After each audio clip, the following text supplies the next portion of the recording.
So I'm going to go ahead and get us started. We are the Do We Need Universal Basic Income panel.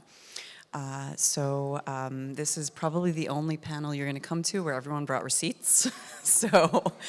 I'm going to go ahead and introduce myself and my panel. My name is Emily Guy Birkin. I'm a freelance writer, and I'm going to describe myself as an interested ignoramus when it comes to economics. I have a panel of people who have done a lot of research study, reading, and degree seeking, all of that in economics. So to my right is Maria Nedeva. She is the Professor of Science, Innovation, Dynamics, and Policy at the University of Manchester, Manchester Business School, and Professor of Science... Professor of Science Policy at the University of Lund in Sweden, and she's the creator of the Money Principle blog. Next to her is Kyle Prevost. He's the owner of the Young and Thrifty blog. He's also a high school teacher, and he describes himself as an economics and data enthusiast. To his right is Kevin Matthews II. He has an economics degree from Hampton University. He's a licensed financial advisor, an author, top 100 most influential advisor, according to Investopedia, and he is also the owner of Building Bread. And then at the end is Hannah Rounds. She's the founder of Unplanned Finance blog, and she has an economics degree from Furman University. So this is a rather impressive group we have here.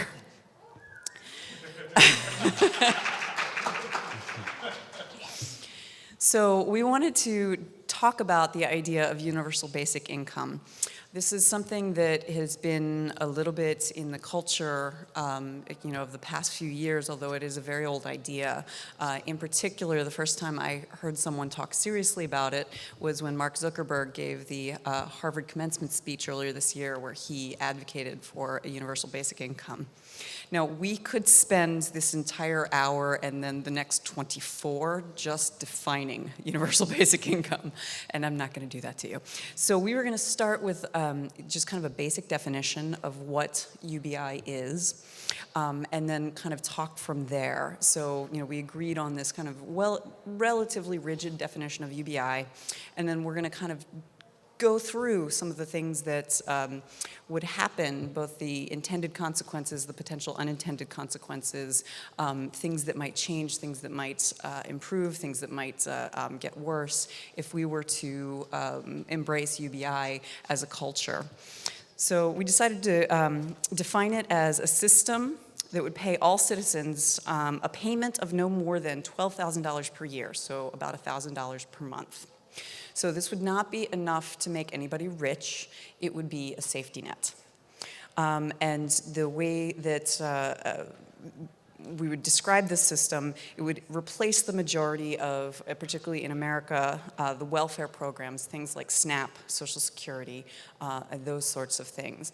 So that would be one way of making sure that it was able to pay for itself, in that we would be able to get rid of a lot of the huge infrastructure that is in place in order to give out these poverty mitigation services that we already have, and instead everyone would just get $1,000 every month.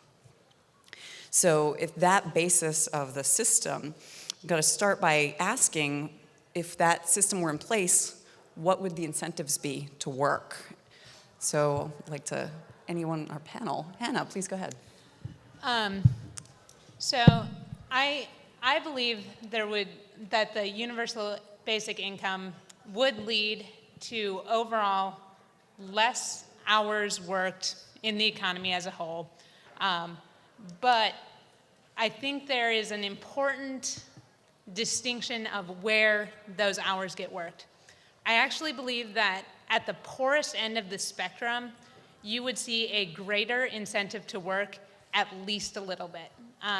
So when I'm talking about that, I'm talking about maybe somebody who is partially disabled or completely disabled who would today be receiving Social Security disability. I believe there would be an incentive for them to start working. I think the people who would stop working would mostly be people who are actually a lot like me, moms, who have young children. I think that would be the biggest people who are coming out.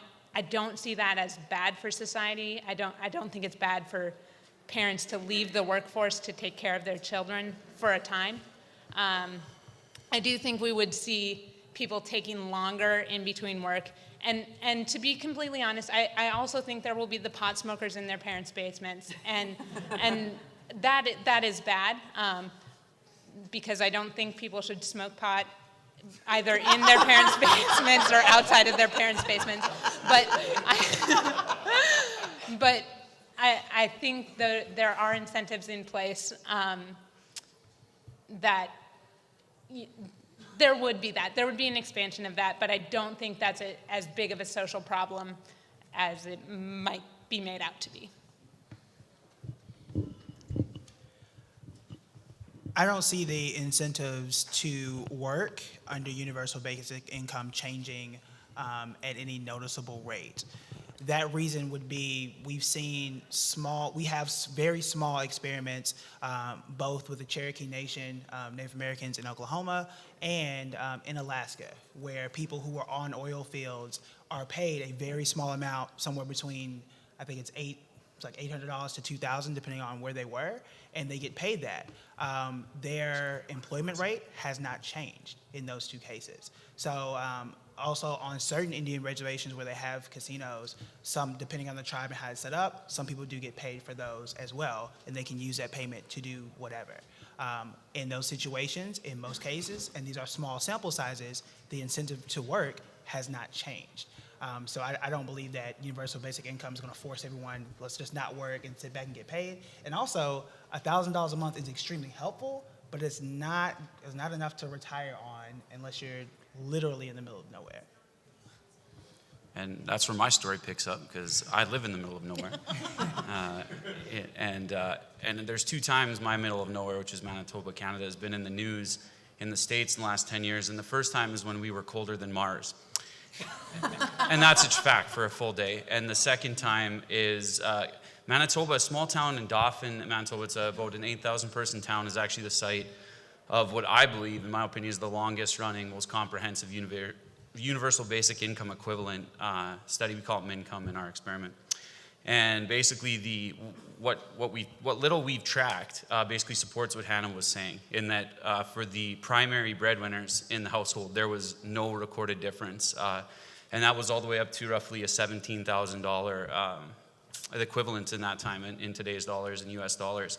So $17,000 didn't change hours worked by the primary breadwinner. It did take down slightly the amount worked, and in that rural community and in the mid-70s, that was obviously primarily young and middle-aged women. So I think that some of that could be extrapolated. There was also one other group that worked substantially less, and that was young men from the ages of 15 to 17 who'd been dropping out of high school. And I think you can make a really solid argument that that was actually really good for the overall health of the economy. Thank you. First, I would like to disagree with Hannah. I think people should be allowed to choose whether they smoke dope or not. Or at least where they smoke it. Where they smoke it and how much they smoke. And I think that what matters is what they do apart from smoking dope. Which brings me to something. I would like to start my response to this question with a bit of information which you probably don't know. When we mention basic universal income, people tend to think that it is a recent idea and it comes from fluffy lefty intellectuals. Actually, the first time basic universal income was put out there as an idea was in 1516 by an Englishman called Thomas More, who wrote a book called Utopia. And that is where he actually spoke about it. Please don't get too hung up on the name of the book. Remember, it is 1516. That's a long time ago, right? So now, what will be the incentives to work on the basic universal income system? I would like to remind you that we need to draw a difference between having a job and working. In jobs, we sell our labor for money. When we work, we contribute value for meaning. And from this point of view, actually, I think that basic universal income can potentially have a very big effect on how we see our working lives and what we do. And the experiment, there's an experiment going on in Finland at the moment. They don't give these people a lot of money. It's about 560 euro per month. But they have noticed that they start looking for jobs and for work they really want to do, which is this thing about the value and the meaning. And also some of them have had the opportunity to start small businesses, which they would have never had the opportunity to do otherwise. And some of them have started creative endeavors that they couldn't do otherwise. So I think the biggest shift will be from value to meaning. Thank you. And if you're interested, that the experiment in Finland, NPR's Planet Money had a podcast about that recently, which I highly recommend. It is fascinating. So one of the things to think about, to build off of what Maria was saying, is wondering how work will change under such a system. Would that be a shift in our culture in how we view work? And what aspects of work will remain the same under such a system? What are things that we would still expect to be the same once everyone is receiving a universal basic income? So anyone want to jump on that? I think we can start from here back this Sure. time, no? Yeah. Sure. Now that is a big hobby horse of mine because I don't think we should use future tense here. Labor markets or the world of work has already changed and we all see it. So how many people in this room passed an airport recently? Right? What did you see? Where there were people talking to us, taking our bags and taking things, now we do all this ourselves and we're in front of computer screens, they print labels, talk to us and the rest, right? So automation is here and it's not a joke. The prediction is, what was it, about 60% of the jobs that currently exist won't exist within 5 to 10 years' time, right? Now, unfortunately, these jobs are usually the jobs that are fairly manual and which great proportion of the working population does. There has been research on what the jobs of the future will look like, and the interesting thing is that the jobs of the future seem to be a unique combination between creativity and technical ability.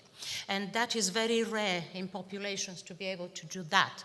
So we're running into a very big problem of labor markets where it's no longer a matter of skills and competences. It is that we don't need a great proportion of the labor that people are trying to sell. So if you try to sell your labor to get a job and there is simply nothing for you, what do you do, right? So I think there's a big change, and I think that one of the solutions to the big tensions that this change creates can be universal basic income, because it will allow people to requalify, to develop the skills and competencies they need to survive in these new realities. Thank you. Yeah, I happen to agree with pretty much all of that, but let's say I've heard it argued the other way, and it's pretty tough, I think, to say conclusively exactly where automation and AI are headed. So let's say, for the sake of argument, that it doesn't have the drastic effect. I think you could maybe argue, and those of you who are against UBI maybe would agree, that there would be a slight disincentive, and maybe a major disincentive, to take jobs, as Maria put it, because someone has to do jobs in the meantime before AI rescues us all. And by AI, you mean artificial intelligence? Correct, or automation, whatever, yeah, robots. And my response is, well, okay, so there's a disincentive. So in other words, you know, your labor markets are going to be tilted slightly back towards the worker. I don't know, the economy looked pretty good coming out of World War II when the sort of labor markets were tilted pretty solidly towards workers for a variety of reasons. Obviously, a lot of us gentlemen weren't around after a major world war, and the economy was booming. There was a great demand for labor. So even if we're not replaced by robots, I think there's a solid argument that the overall impact on the labor markets would not be a negative. So I have to completely disagree, though I do understand and respect those arguments. What I would say, when you look at anything, there are three critical elements for critical thinking. That's history, context, and benefit. When you apply history, context, and benefit, automation has already been here. What happened when the hotel industry used to have to wash all these cloths, all these sheets by hand? It's been automated. They're called washing machines. What happened when with email? Before email, like all we do, like humans evolve, we tend to do more. And what happens is social media. Like my wife works in social media now. That was not a job that was here, 8, 9 years ago. Now it's an entire industry. Robo-advisors, now that's the new industry. There's always going to be something new that we invent or create or want more of. So I think though universal basic income I think is necessary, it is not needed for the fear of 60% of those jobs are going to be eliminated. That may also be the case. New jobs have always been created. Like it was the phone was the new automated thing. Now it's the cell phone, and then it will be something else. And we always push the envelope to do something different, even though we don't know what that thing is at this point. Automation, again, makes us do more. Like we communicate more than we ever have because of all the social media apps. We do more work now because now we have an app, and now we have Gmail, and now I got an app to do all this kind of stuff. So automation is happening, but it's just gonna force us to evolve and do even more of what we already do. So I think that should a universal basic income be created, I think there would be, so I have to be very humble about this. I actually studied labor economics. And so the number one rule of economics is, or labor economics is, you're probably always wrong. So I can't say this with any confidence. I would say I think the gig economy is a really important feature of our current economy. And I do think the universal basic income would exacerbate that. I think the idea of a full-time job may start to deteriorate, and that very feature of the kind of starting to have that job, that identity job career thing start to deteriorate. I know this is the place of hustlers and entrepreneurs. I do think that does actually make me a little nervous to sort of say, we're gonna probably be going harder and harder towards these gig economy things, just because there are going to be more and more people who are only looking to supplement their basic income. And that does make me a little nervous because I do, I worked at Walmart, for example, in the store, just, stocking shelves. And there is a community and things like that builds around that. And no, stocking shelves at Walmart is not meaningful, but it is meaningful to get a compliment from your manager and things like that. So I think that one of the effects would actually be this deterioration of job as career. So yeah, that's what I think would happen. Oh, I also think youth would start working more. That's my guess. Because there wouldn't be necessarily as many things keeping them out of the labor force. Essentially, adult workers would only work as much as they need to, opening up some of those minimum wage jobs for youth workers. And I'm going to go with minimum wage because you could make an argument that minimum wage is one of our social supports. So.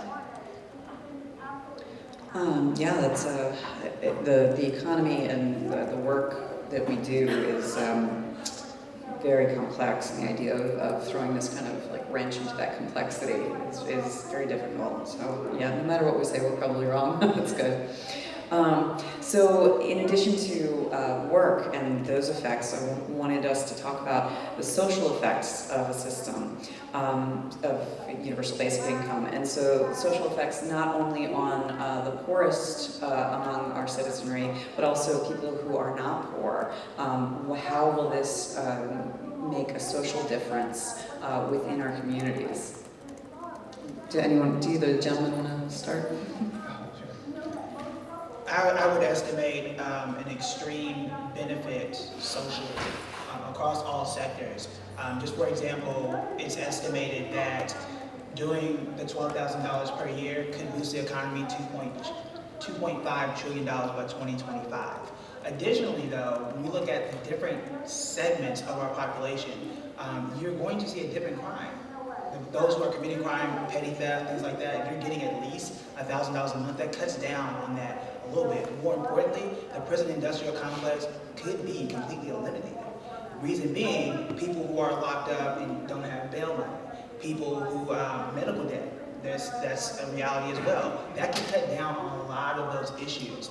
A lot of people who are in the prison system now is because they didn't have bail. It could be a ticket that they couldn't pay that ended up being something a lot bigger, and now you're sitting and can't afford it. So those things could really be eliminated by having that just substantive $1,000 that you can use. Like, hey, I can pay this ticket, and things don't continue to spiral and get into a worse situation. Yeah, I think the limited data we have backs that up. Like in often during the 6-year stretch, they look back at the medical records at the time, and in mental health especially, it was between 8 and 12%. Overall, it was close to 8% overall. If you look at how much money either Canada or the USA or the UK spends on medical costs, it's astounding. Whether you pay it through taxes or whatever you guys are doing down here in the States. It's a lot of money. And you know, like folks at the University of Iowa, I quickly Googled here this week to try and quantify how much money is lost to crime. Some of the folks that are much smarter than me that have looked into this, it's amazing when you start to consider the sociological effects of crime and how expensive it actually is. And a lot of people put so much stock in it, they think that if a lot of youth, one youth that is saved from a lifetime of crime is worth somewhere around $2 million. And I think you can make a really solid argument that this, you know, what $1,000 a month UBI, I'm not saying it's going to immediately eliminate all youth crime, but I think there'd be a measurable effect. Oh, okay. So this is where, for me, the real complexity of the UBI comes in, and it's because you can really, anyone imagining this in their mind can really start to think of like the personal stories, like what's going to happen to that person and what's going to happen to that person. So, you know, on the one hand, I think of my friend who's a single mom who has multiple kids, and she's not receiving TAMP right now. She doesn't qualify for it, but she's having to work a full-time job to earn $24,000 a year. And, you know, that is a hard life to live. And what would it mean for her to be able to be earning $36,000 a year instead?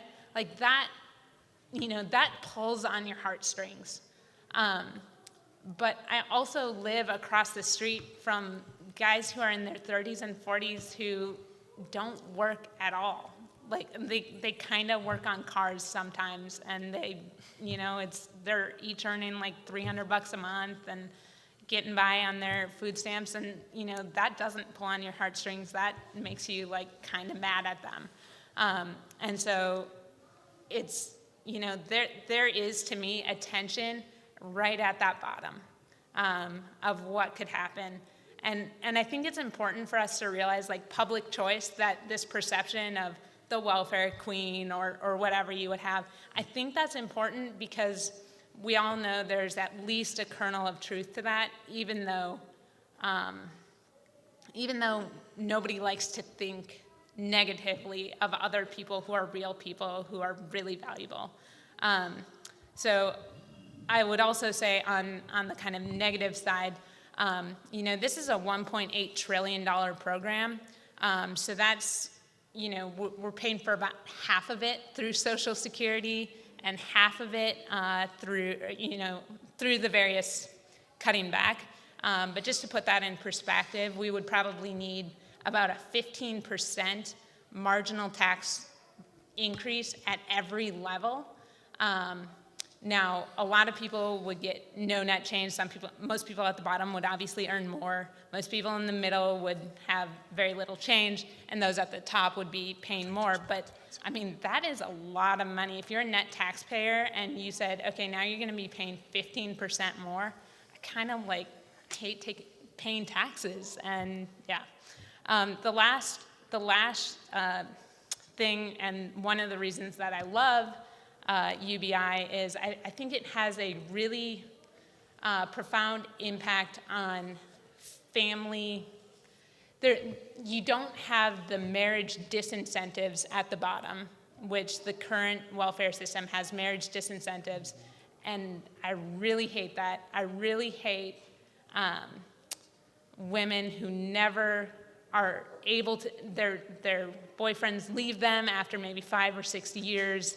They've never had marriage. They're never going to get, that child support. And I hate that there's that corrosive aspect to marriage, especially at the bottom. So I do think getting rid of those marriage disincentives in the welfare programs is a great thing. But yeah. Would you like to respond? I You just, said you want to to properly cost out UBI, I think we need to be careful to not fall into the trap of saying, here's our current budget numbers, and these programs would get X'd out, and the rest has to be made up through taxes. I think we just illustrated that there would be a lot of downstream lowering of costs. I am a massive, massive fan of the bureaucracy. My mouth waters the bureaucracy I could cut with this, and those are, efficiencies. There's a conservative senator in Canada, Hugh Segal, and he's put out a plan, and it would actually cost Canada under his plan, and it's not true UBI. He claws some of it back after you get past certain income points, not 1-to-1, but anyway, and it would cost much less than our current military expenditures, and Canada's military is like 3 boats, I think. And so anyway, it's quite doable once you factor in the cost savings in other areas without necessarily raising taxes to a large degree. Okay, thank you. I wanted to begin, and it's slightly related to what Hannah said, about something I heard in a movie. I don't know whether you've seen it. It's called Bridget Jones's Diaries. There she is at this cocktail for very wealthy bankers and lawyers. And she looks at some of them and says, but you have to realize there are a lot of people who are simply hopeless. Right? And we always have to, I know it's a kind of thing that is not usually put out there, but I'm taking old woman privilege and I'm putting it out there. We have to accept that quite a few people, really, whatever you do, they will do their $300 gig and smoke dope in their parents' basements and kind of not do anything, and you can't do anything about it. I don't know what you do, what is in the States, but in the UK we have a group of people, which is kind of rather substantial for a minority, where they have been unemployed for generations. Right? And the problem with this is not about basic universal income, it's not about money, it's about cultural and intellectual reintegration in societies, it's about values, it's not about money. We have to be aware of that, right? So when we give this example, so what are the dope heads of 3 that are 4th generation unemployed going to do under basic universal income? Well, so okay, basic universal income doesn't matter at all in this respect, right? Where it matters, I believe, is that we'll have to think about inequality when we think about basic universal income, because, you see, at the moment in our societies, inequality has been rising so fast and so far. Do you realize that in the United States, your inequality index was what it is today for the last time in 1905? And your president, I've forgotten his name, sorry, that's kind of another old woman privilege, had to take very drastic measures to offset the social effects of this rising inequality, right? So we'll have to think about that, and we have to think about how many people here have been to Mexico City, right? So you saw where people who work live. They live behind barbed wire. Right? I've seen this in Brazil, I've seen this in South Africa, basically each and every country where the inequality index is above a certain level, people who work live behind barbed wire. I don't know about you, but I wouldn't want to live like this. in the United Kingdom. So these are the kind of choices. It's not simply about economics, it's not simply about money, it is about what kind of society we want to leave behind us and what kind of society we want to live in. So I don't want my next big investment to be in an alarm system and barbed wire around my house. Yeah, that's about relatively wealthy people.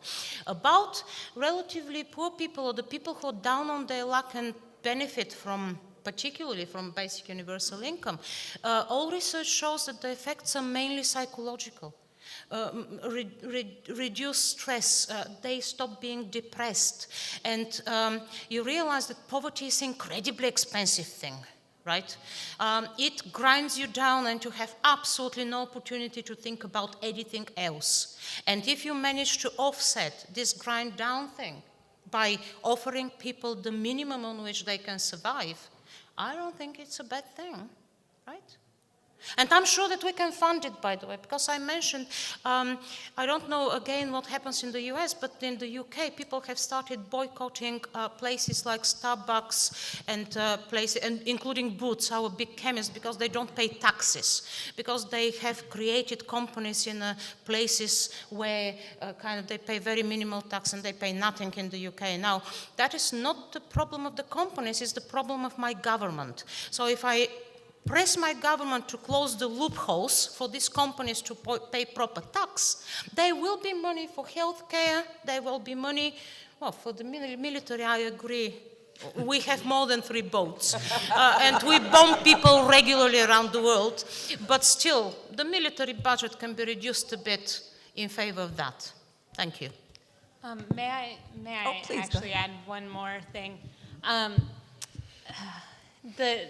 There was a photographer. He was going around, he was shooting all around rural America. He was the one who was like, I told you they were going to elect Trump. Everyone knows who I'm talking about now. Nobody knows. Okay. Okay, I've got one guy who knows who I'm talking about, and I'm sorry, I completely blanked on his name. One thing that he has said a couple of times, and he says, you know, this is a major problem with liberalism in America, is that people want to work. People really define themselves very much as workers. And so a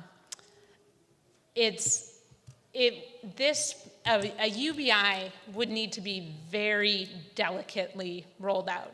We don't want this Orwellian society where we have the engineers and the managers and then the babies that are taken care of by, and where everyone's like, oh, I hope my children grow up to be the engineers or the managers so they can escape this life of being dependent. And I don't think that's an inherent problem of UBI, but I do think it's very, like, you could see that becoming a problem. So I don't think that's a problem right now in America right now. I don't know what the 30 years, that's a whole generation's worth of people. What would be the effect there? Would that be an effect where they become the baby generation and then there's like the really rich people? So I don't necessarily know that this would actually have the income inequality reducing effects that it would have it initially, 100%. There's like literally no way to argue that. But I do wonder if there might be a pernicious down cycle effect. There is something about human nature really has the ability to screw up anything we do.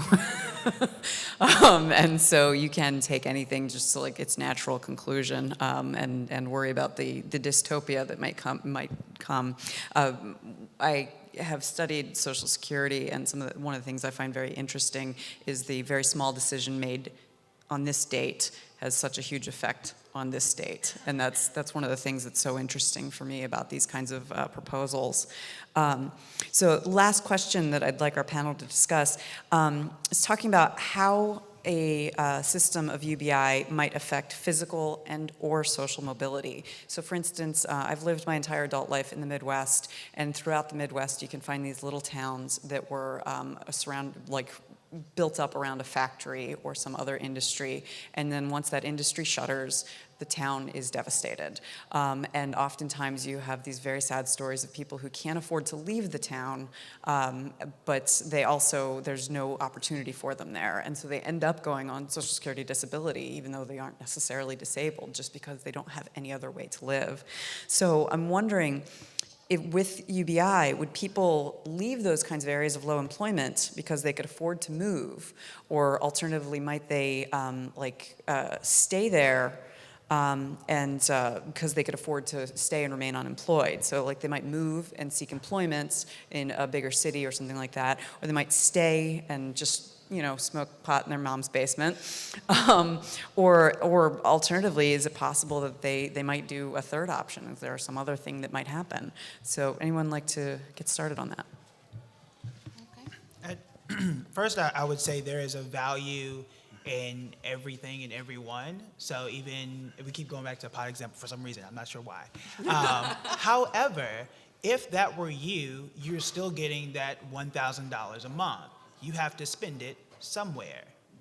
That boosts the business owner, the blogger, and everyone else. So you're not going to sit there and hoard it. That very rarely happens, especially depending on where you are. So those people have to spend it somewhere. If you're a resident of Colorado where it's legal to sell pot, that's a great thing for you. Everybody has an extra $1,000. Like, here, where's the bag?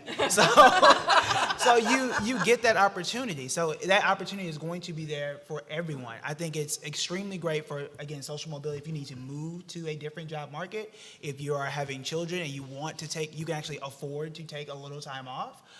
People we're severely underfunded for our own retirement accounts. That's $12,000 a year that you could directly put into your 401k or whatever you want to do. So it's an extreme benefit. These are people who, and this is everyone, that's an extra $1,000 a month that you can spend on ads, that you can spend on your blog, hire someone to do your editing, all of that stuff you could do, which increases your productivity, your meaning, and the people around you. So it's a no-brainer when it comes to social mobility, physical health, and just being happy and productive at what you're doing. Is it perfect? No. But for what we're looking at, the effects of it, from the person you think is the laziest person out there to the person who's doing the most, that extra bump can be extremely beneficial. Quite.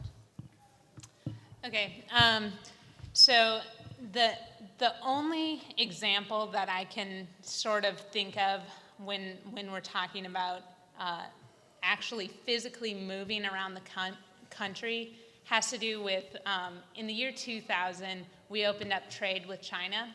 And everybody here should be really thankful that we did, because your lives have all majorly benefited from that. There is a small percentage of the population, and there's actually small cities where they've seen that unemployment that resulted from free trade, that has continued to depress wages, and the people didn't necessarily leave. So it's so confusing as to why that happens, but it could be that people's lives are very sticky and people want to stay where they are, even if it's not the greatest standard of living. $1,000 a month isn't going to be enough to get you to San Francisco, where all the jobs are. So I do worry that I wonder if people would stay where they are and continue to not have opportunities where they are. That's a concern for me. Perhaps $1,000 is enough to kind of give you that push and get you to where you need to go. But I would actually argue that there is the possibility of more social stagnation in terms of physical mobility. Again, I guess. Again, being really humble with that. Really humble, probably wrong. Okay. Go ahead. Okay, good. Yeah. Thank you. I have to admit that this is the question that most surprised me, because I never ever thought about it. It's probably a matter of size. We're a small island, right? So people move, but it's never an issue. Now, what I'm thinking though is that I'm not sure about geographical mobility or people moving from place to place, because we will have to think actually also about the changes in the labor market. We cannot assume safely that jobs and work will be as they look today, that you have to be on location to do them. Right? So my husband has been talking to Konstantin about my DV team, and my DV team, it turns out Konstantin is in somewhere in Russia, in Siberia or something, right?